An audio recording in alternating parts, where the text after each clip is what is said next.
Greetings, every peoples! This is your cult of personality here, ToonKritic's name, and Toon's the name of my game. Welcome back to Roundtable is Magic, the little podcast show where, you know, main six of Brony reviewers sit around and discuss ponies, cause ponies, cause ponies pony. I think that's good enough. Yes, I am your cult of personality, Toon, as, well, you should already know. I should probably let you all know right off the bat. Oh god, why am I exhausted? No, that's you're around us. That's not I it. can think of several reasons, but I'm not going to say anything. Yeah, Eliora is not joining at this time. She's a little bit out of it. So, kicking this off, we have a special guest star with us, DaWillstanator. Wait, special guest? You put me in a burlap sack and did I just say burlap sap? I cannot even get my own jokes right. What the hell is wrong with me? Hello, DaWillstanator. I will. Hi. What do you do, DaWillstanator?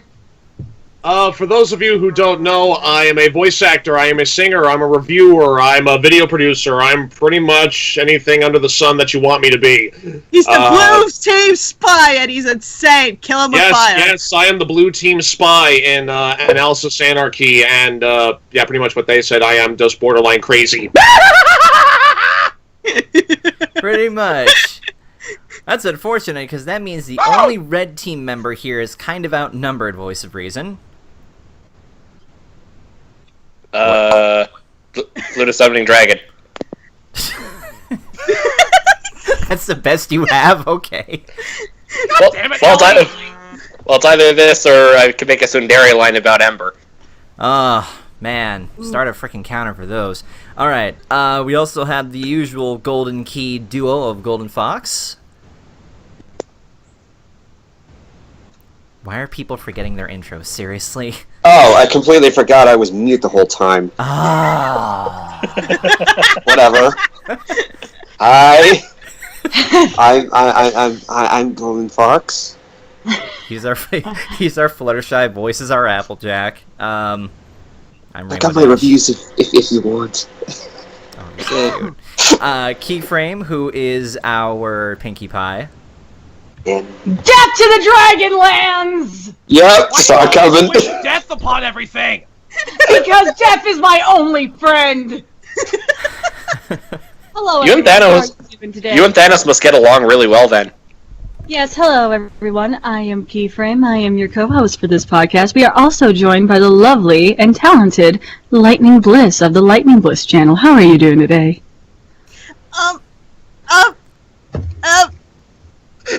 Bye!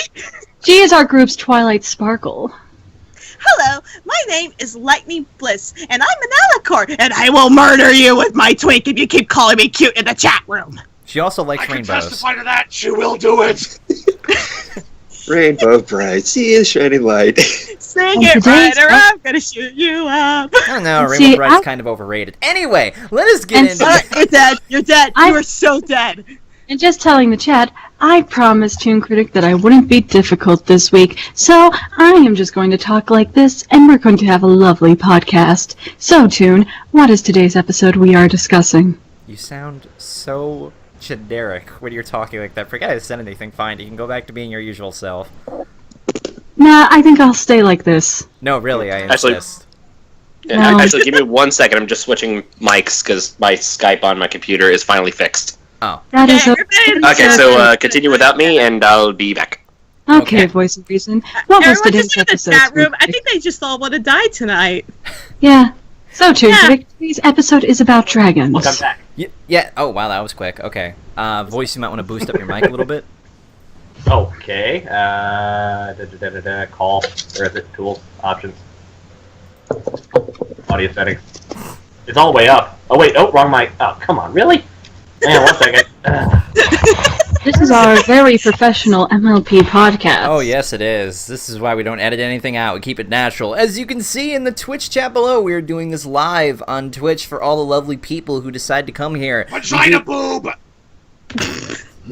We do this Okay, every there we go. Alright, there you go. We do this every Sunday at 5 p.m. Central for those who are here. So, if you ever want to come by again to catch these... that you did it at a later date for the gift of mud pie. That was because I was at Winnie City.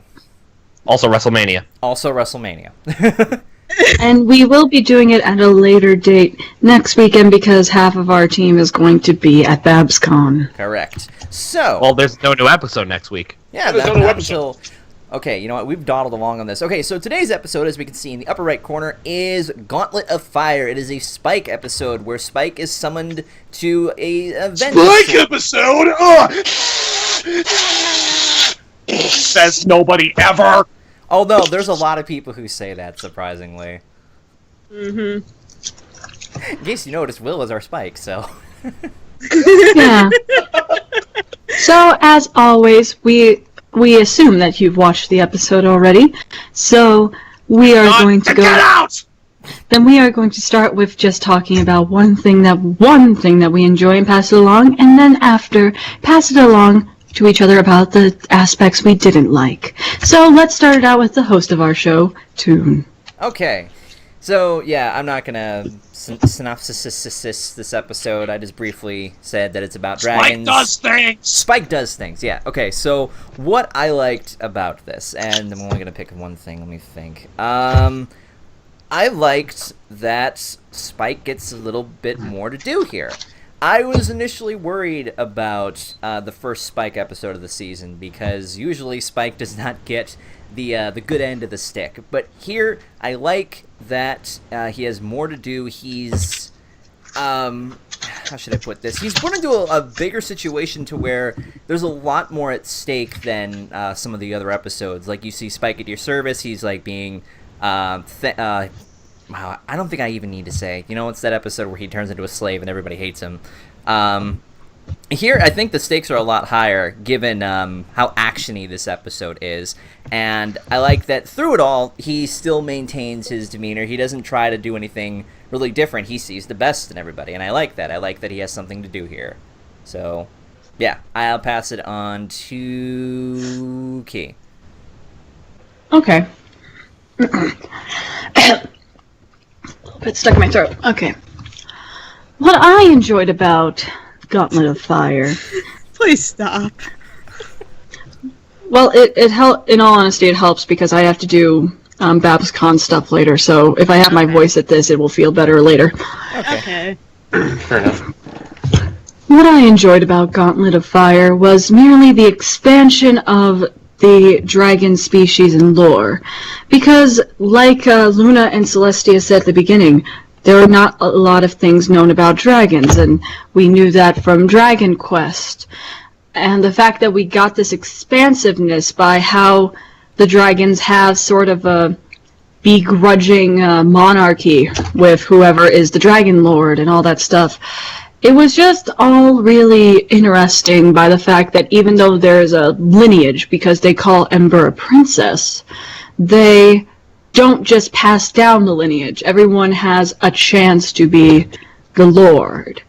Though, one thing just saying that I think is very strange, that I wish they could have at least mentioned, they mentioned it slightly, was why is it that all dragons have wings except for Spike? Is Spike just a very special species of dragon? Or he may get it in his later youth when he's not powered by greed? But either way, I really enjoyed, I was kind of like Twilight in this episode with how much they've expanded on dragons in both design and what we can actually learn, and the fact that they are our allies now really makes me enjoy what we can get later on. And I will pass it off to our special guest of the day, DaWillstanator. Okay, I'll be honest here. I can't really decide on one certain thing I liked about this episode. This was just an all-around... I guess one thing I can say is that I loved how... How do I say this? You liked the episode overall? Yeah, pretty much I just loved it overall. I loved how seriously it took everything. Like, there wasn't really, like, besides one or two things, there weren't really any moments that made me go like, okay, did they really just do that? But yeah, it was straight-faced all the way through, and I loved how they, sort of switched that, from time to time. Like, I think I can speak for everyone else. This is a pretty much as good of a follow-up to Dragon Quest as you can get. I loved how they expanded on the lore of dragons. Ember, what else can I say about her? I think she's a really great character. We gotta stick to one thing, man. Oh, okay, sorry, but yeah, honestly, I can't decide on just one thing. I just loved the overall spectacle of it all, and yeah, how seriously it took. Like, it kept me really invested throughout the whole thing, and I really do appreciate it for that. So yeah, Sunko, Lewis, fantastic work. I guess I'll pass it along to Voice. This episode was freaking hilarious. Like, there are like, whether it was like the intentional hilarity with the slapstick or the unintentional tsundere stuff with Ember and Spike's like, oh, but I don't really want friendship. Oh, it's not like I really want friendship, baka. Oh my god, that is true, yeah. This is one of the funniest Spike episodes in quite a while. I haven't put this out yet with my On Your Marks review, but I think Joanna Lewis and Christine Sonko might be my new favorite writers of like the new batch from like for the season 5 writers onward, just because of their comedic timing. In fact, I could just watch. I want someone to make like a loop of Garble getting hit by the crystal over and over again, because that just sold the episode for me.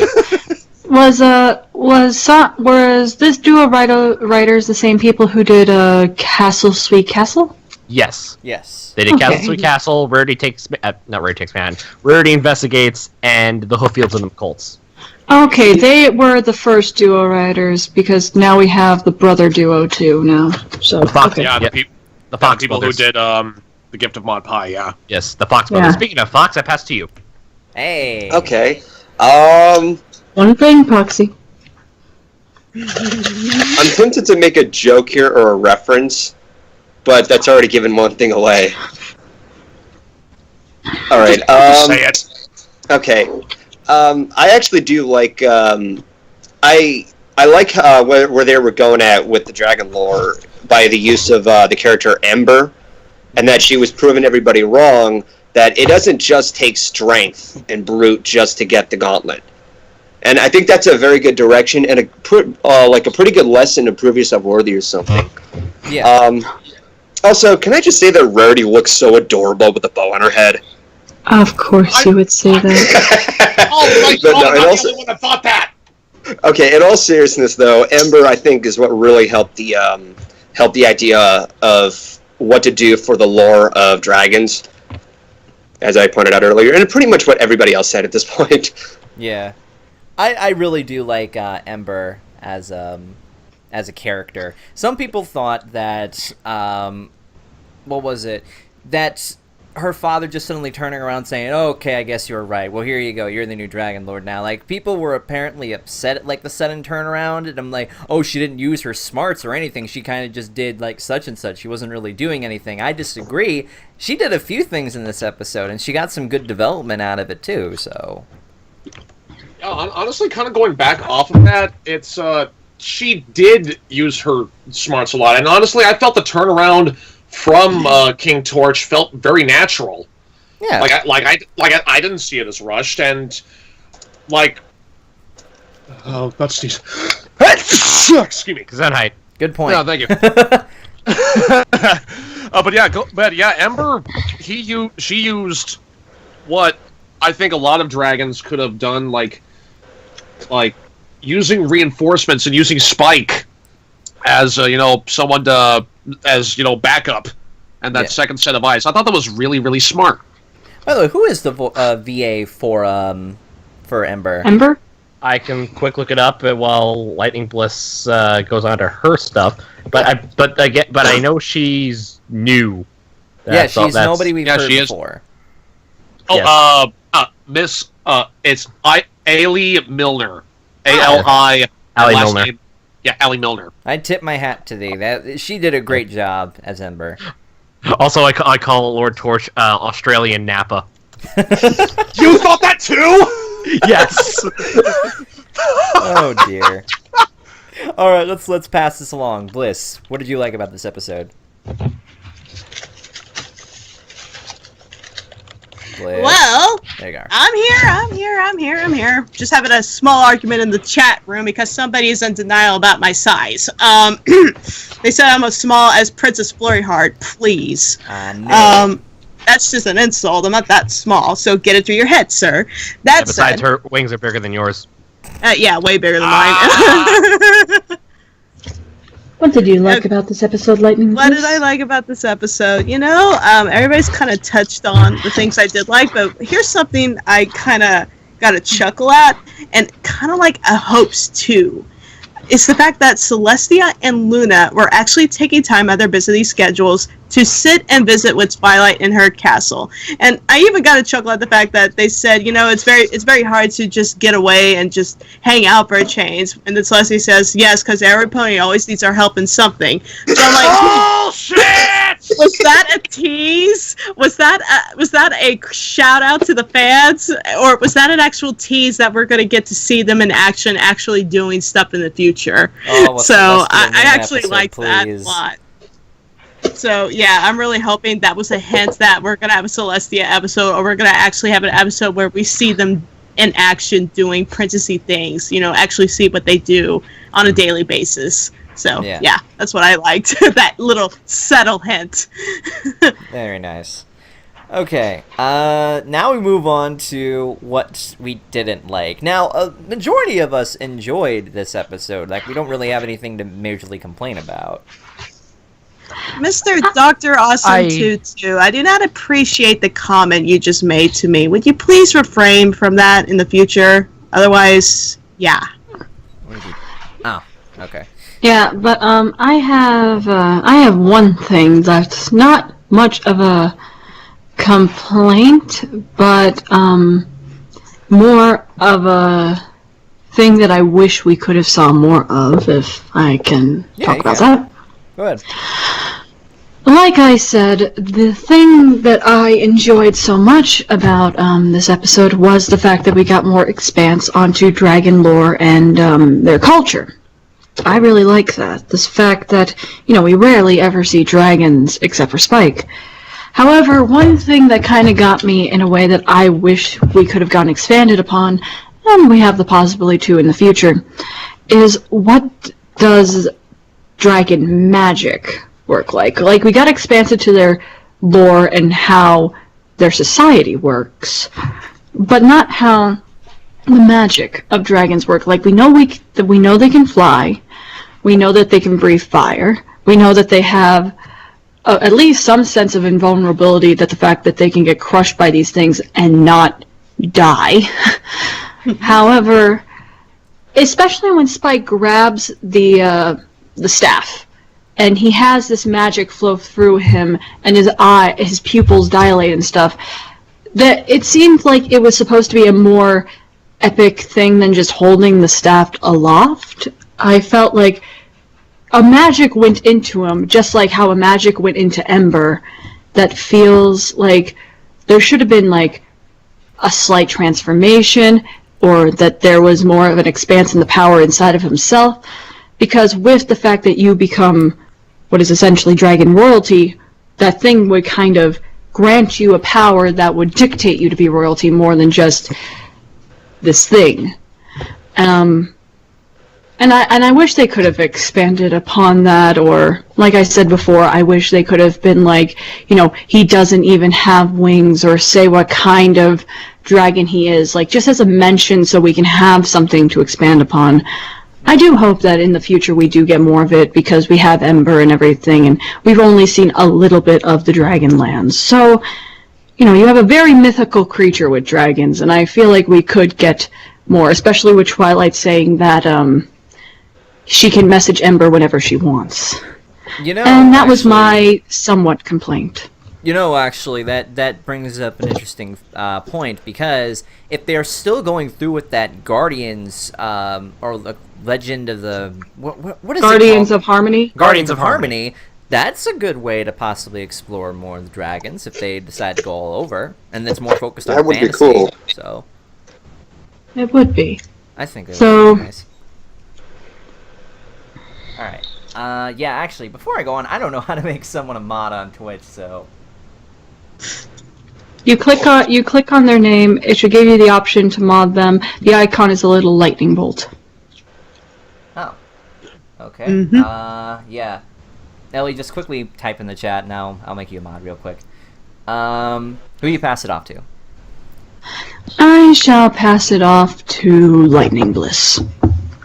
So this is what I didn't like about the episode. Okay, one thing. Yep.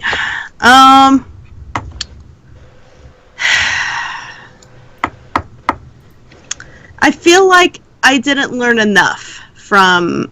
Wait, didn't you technically already talk about this? You can add on. Okay, I just really feel like there was a bit of missed opportunity here of what we could have learned more about the dragon culture. But then again, it's like, if you take out commercials, the episode is only 22 minutes long. You can only fit in so much. I understand that. But still, I'd like to think, like... I don't know. I mean, here you have the Dragon Lord, and he's the biggest guy there. I mean, I didn't see any other dragons his size. Like, what is up with that? Is it so when you become Dragon Lord, does that scepter just grant you some mythical ability to grow that big, or is it genetics and age where you over time dragons do eventually get to that size? See, I wanted to know more about that. But again, this wasn't about that. This was about Spike glowing and having to get rid of it, and then, yeah.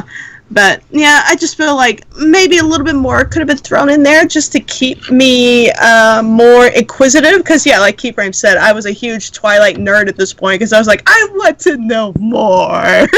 Well, actually, Ninja brought up a good point along with both of yours. That sometimes it's not best to know everything off the bat. The way this episode went about, it left enough to open the door a little bit more for future headcanons and future ideas. Because if the show told us everything about the dragons, like right off the bat, there wouldn't be much that we could really explore. Oh yeah, I agree with that. That's why I say it's just a somewhat complaint, and it's more of just I'm kind of impatient and I want to know more now, sort of thing, which I guess is a good complaint to have. Understandable. So who do you pass this off to, Lightning Bliss? Oh, yes. Vespia!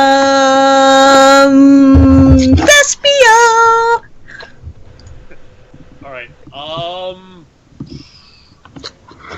aside from... Okay, there was... You're a little bit far away from the mic, Will. Yeah. Hold on, let me adjust the gain. There you go. There he is. Yep, that's Much better. Okay. Okay, there was really more or less two things. One's kind of small, the other one was kind of apparent throughout. First one was like... One that sort of bugged me was when Celestia says, like, we're always in the middle of a crisis. I'm like, BALL! But, other than that, the only thing I can really complain about was some of the dialogue. It felt like this idea about people fending out for themselves, learning about friendship. It's been done before, but it's the journey that matters, and to get to the destination. Mostly just some of the dialogue just kind of felt a little dated. How so? Like instead of like something that should be in season 5, it felt like it should be in season 1. Exactly. Yes. Okay, I can see that. Okay, that makes sense. Like some of the stuff like we've been through this kind of shtick before, and some of it just felt like rehashed lines from season 1. But yeah, other than that, I can't really find much else to complain about other than the fact that we had to deal with Garble again. But in a sense, Garble, he was we got to see more of his pain, and that made him a little more tolerable to see on screen. Am I the only one that noticed that his voice actually sounded deeper than in Dragon Quest? Yeah, I thought it was a different voice actor for a second. I feel like, did they actually get someone else to voice him? But then in the credits it says Vincent Tommy. I'm like, whoa, Jesus! Like, how much time passed? Has he actually gone through puberty again or something? Like, what the hell? I think his balls finally dropped after getting humiliated by Baby phoenixes. Oh, But wow. yeah. But yeah, more or less just the dialogue and, seeing Garble again. Like, Garble was sort of hilariously tolerable, but other than that, mostly just part of the dialogue, it just felt stale. But, yeah, other than that, I can't really complain about this. Like, I'll be honest, this has become, like, one of my go-to favorite episodes of Season 6 so far. Right. Thank you. Gesundheit. I like just saying Mezzo Dragon. I really like that. His voice is deeper than his character. Yeah. Oh! Can I go next? Can I go next and then go further on that? Yeah, sure, go ahead, I'll pass it on. Okay, I do not like Garble at all. I think that he is a pointless bully character that's just there to be the bully. There's nothing redeemable about him. There's nothing that they can reform with him. I'll give him credit, though, that what they did with him making him hug everybody, that was funny. But Garble is not a character I want to see again. Garble is a character that can just be swept under the rug. He served his purpose. Bye-bye. Yeah, I can agree. I can agree with that. He's a 2-episode kind of character. But He's forgettable. But like He's not even a 1-episode kind of character. But Villain like for the most sake of characters, being a though, villain. like most characters, at least most bully characters, he gets his comeuppance, and I'm surprised that like not a lot of I don't think really Diamond Tiara got like a lot of comeuppance in some of her episodes. She's just like, oh well, I just want to walk off. No, Garble gets kind of humiliated here by by Spike, and I'm just like, okay. I really loved whenever he was like, you have to hug everyone on your way back, and then he hugs that blue dragon, and the blue makes dragon that just has face. his Just make that face. It's Oh like, yeah, the best oh. part is he can't tell people why. Yeah, this is what kind of punishment. I can't tell you! that's why I'm so excited for whenever we do get the Return of the Dragons and see how much Ember has changed the dragon kind, that they're actually a little bit more tolerant of ponies and stuff. Yeah, I Wow. like some Okay, I'm sorry. One of my friends just said to me on Skype, you know what I call this episode? How to ship your dragon. The third installment of How to Train Your Dragon. Oh, we Coming made it soon. this far without mentioning the shipping joke. Oh God! Thank God I'm not the only one that this is like How to Train Your Dragon. In a sense. Some of the designs actually looked like some of the dragons. We don't need to talk about shipping these two because everybody's talking about shipping these two. Of course they are. I'm not. It's like it's such an obvious ship. Ugh. Yeah, It'd be but more the thing is that Not I still. that Sparrowlight. Well, it's just I don't know. I don't. The only ship I have like I like Sparity, but I don't ship it canonically. The only thing that I do is Sweetie Belle and Spike because I think they would be cute, Yeah. and they're closer to each other's age. Yeah. Aw. Yeah, that is cute. But anyway, enough with the ships. Toon, who do you pass it off to? Let's see. I'm gonna pass it off to Fox. I'm probably the only one who... It's only a small nitpick, and I'm pretty sure a lot of people will disagree with me on this one. Don't get me wrong, I like where they were taking Ember, but throughout the episode, you have Ember learning a little bit about what ponies do and such, and she says things like, dragons don't do friends and such. At one point, she abandons them, and then she comes back in a later scene, changing her mind, and it just felt like it was a little bit rushed or a little bit clunky. I can See that?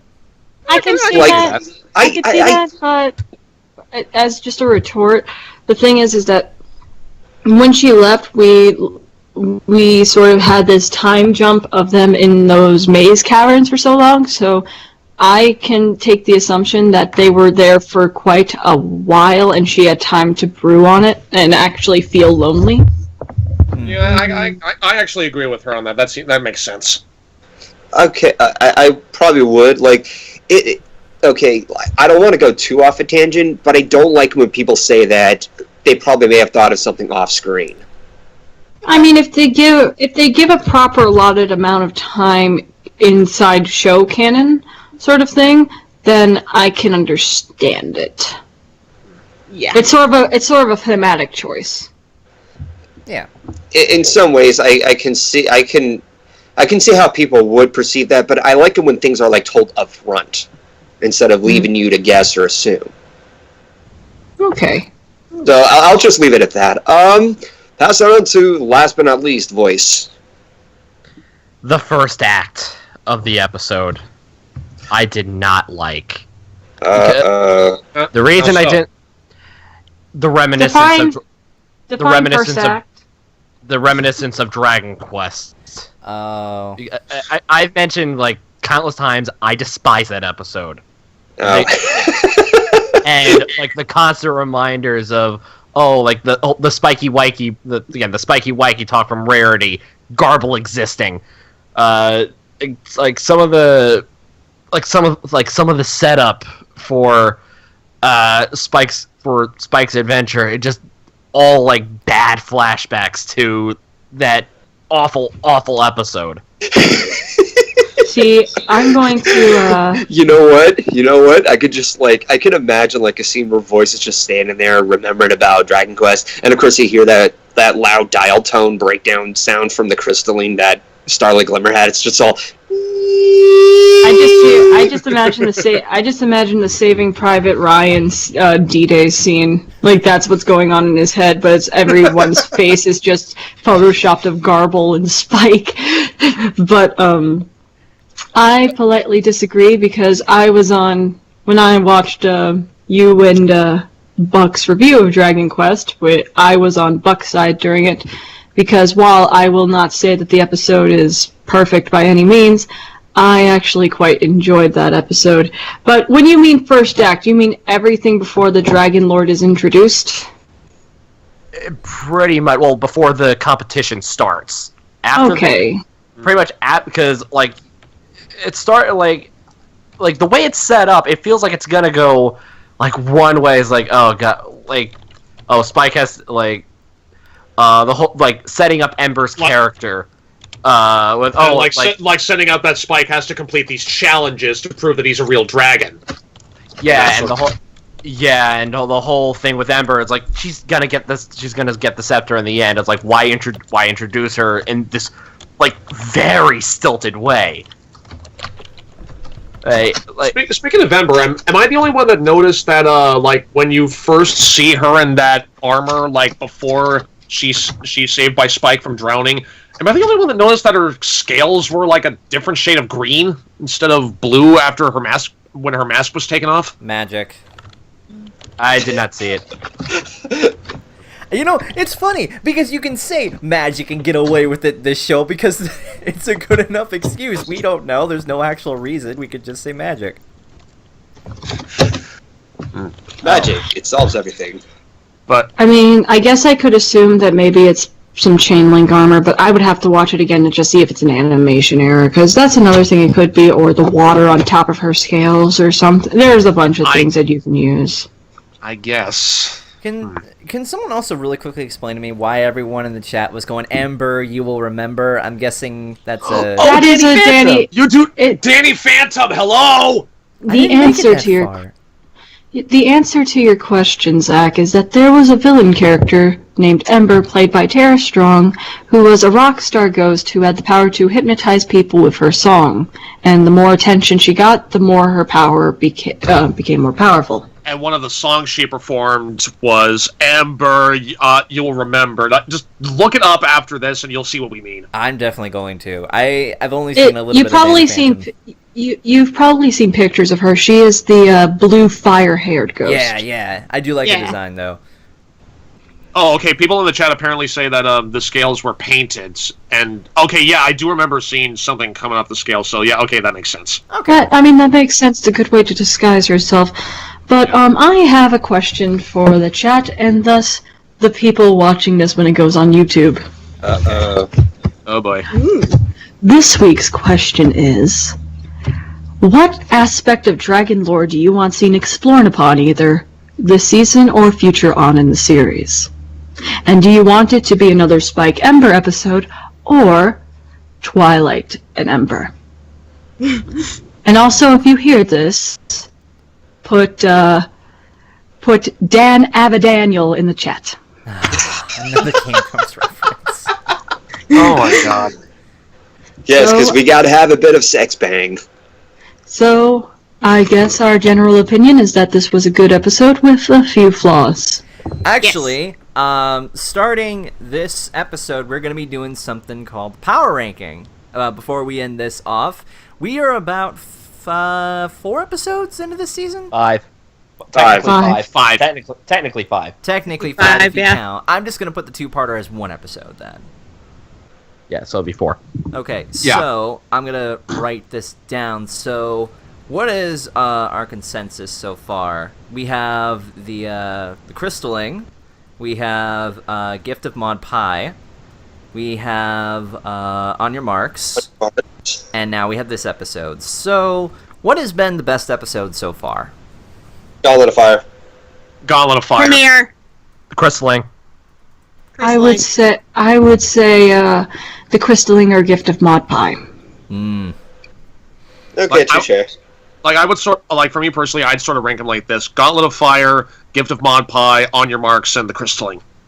I would rank it Gift of Mod Pie and Crystalling as tied. Then third would be Gauntlet of Fire, and then at the bottom would be On Your Marks. Well, this is going to be more of our general opinion here. And I should have done this earlier. Yeah. The entire screen would be... This is like the opinions episode so ranking. far. Yeah.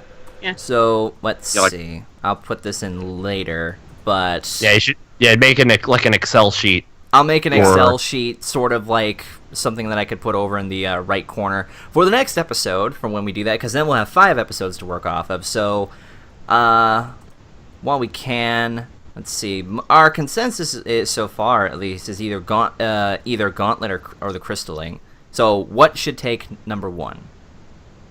I would say the Crystalling. Crystalling. Crystalling, I'd say.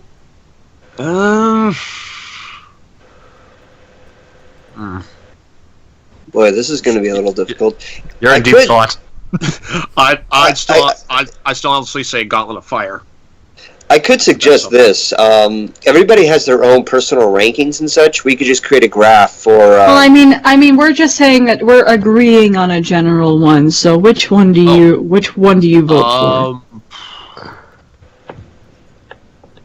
If in that sort of sense, then yeah, I guess I'll go with everybody and say the Crystalling. All right. How about we start from number 4? What is, out of these 4 episodes, which one would you put at the bottom? On Your Marks. On your marks. On your marks. That was real quick. Okay. The thing is, Like that I'll- the episode's not even bad. That shows how good the season is so far. That even though that's the least good, it's not the worst Yeah, ever. it's not the worst. Yeah. Yeah, so far, pretty much every single episode has been a knockout of the park. How about... Oh, I thought In sort of a sense. All right. I thought On Your Marks was bad, but that's I me. thought it was meh. Okay, so how about this? Our current power ranking is number 4, On Your Marks. Number 3, Gift of Mod Pie. Number 2, Gauntlet of Fire. And number 1, the Crystalling. Put Gift of Mod Pie in second, then we got a deal. We're going to have to make deals under the table to switch the rankings. I mean, so Why just that put- one outranking? For now, let's just keep what Toon has right now. Again, in order: Crystalling, Gauntlet, Gift, and Marks. Yeah, when And- we get our 5th episode, which, by the way, the 5th episode will not be out next week, because... It'll be the week after. It'll be the week after, because, I don't know why. I guess they decided to move it. But, yeah, there won't be a podcast Maybe the next staff week. are so generous enough not to have an episode during BabsCon. Yes, actually. Yeah, BabsCon is going to be going on next week. Will, Key, do you two want to plug that? Yes. Will you start with the plugging? Yes, both me and Keyframe will be at BabsCon. So far, I do want to add this. I didn't mention this in my update video along with my Q&A, but I am going to be a part of a voiceover panel with people like Rachel Anderson, Magpie Pony, and Pegasus Pitch. It's called Voice Acting, the Transition from Online to In-Studio. I need to look up again when it actually is, but I'll keep it posted on my Twitter. And then, of course, our lovely Miss Keyframe here is a finalist in this year's Voice Equestria. Yes. Thank you, honey. See, yes, just saying, the people who are with Will on this panel, Magpie Pony is known for the series Princess Trixie Sparkle and Pinky Tails. Rachel Anderson, you guys would know from his dub of Like Fine Wine, where she played Rarity. She plays Rarity, and I play Spike, and she's also the voice of Trixie in Princess Trixie Sparkle. And Pegasus Pitch, you know from pretty much always being Shining Armor. Yeah, if you also know, like, Pitch and Magpie have a collaboration channel where they do a lot of comic dubs. But yes, for me and what I will be doing for BabsCon, I am a finalist for this year's Voice Equestria, where I will be competing with 4 other contestants, one of which being Bass Echo, who was the singing voice for Hoofbeats in the Baltimore and Me BronyCon promo from last year. Wow. Yes, I also have my own panel on Sunday morning at 10:15 called Brony Gallery Live, being a career artist in and out of the fandom, where I will give you tips and tricks of how to get started with selling your art, doing freelance work, selling at cons, and point A, point B, and everything in between. I did this at Pacific PonyCon, and it was successful, so I thought I would do it again with a slightly larger audience. But you will not just see me around the con in my normal keyframe garb. In fact, you will see me more as one of the con mascots dressed up as a superhero, as I will be performing as the character of Silverspan, one of the con mascots, and I will be performing at opening ceremonies, pre-con, day 2, and the closing ceremonies, along with me and Will's friend Amber, and our other friend Strumpet as Golden Gates and Copper Chip. So I hope to see you all around the con where you can get pictures with Silverspan and among other characters. And I hope to see you all at The Voice. But if you don't want to go to The Voice, I highly recommend going to Aficionados Chris's panel, which will be taking place at the same time. He's a great friend, and I would love for people to send support. So if you want to support me, go to Chris's panel. Yeah. And also, if you want to see me around the con, there might be 1 or 2 days where I'll be dressed up in my TF2 spy getup. So if you want to, see me around, I might be dressed up as that. Maybe on Saturday. I don't know as of yet, but like I said, I'll keep everybody posted on my Twitter. And so yeah, that's pretty much all I got to say on that. And we hope to see a lot of you guys there. Yeah, there's also going to be. And a lot I will of be other Brony reviewers. working. I will be working while they're all at BabsCon, like I always do. Ba-da-da-da-da-da. Yeah. I would have loved to have gone to BabsCon, but I had to choose Winnie City over it because it was my hometown con. I really wish I could see you guys there, but maybe next year. I've done BabsCon twice already. It was really fun. We'll see you at Nightmare Nights. Yeah. Yes. And I can't go because I have no money. Well, yes. So. Again, there's still possibly BronyCon. Oh yeah. If the thing goes well. Yeah, so now we reach the end of our time here at Roundtable is Magic for Gauntlet of Fire. Toon, Spike is best pony. If you could put on some cool jazz as we're ending this stream, we would thank you all for watching. Effort. You can That go was find some more. whining. You can put in some whining. royalty. You can put in some royalty-free jazz music at the end. Thank you all for listening in, and we hope to see you in 2 weeks. Yes. This is Keyframe. And we would like to thank you for flying Roundtable Airlines. Yes, the next stream will be 2 weeks from now at 5 p.m. Central. We will of course let you know. Thank you guys for being here, and stay awesome.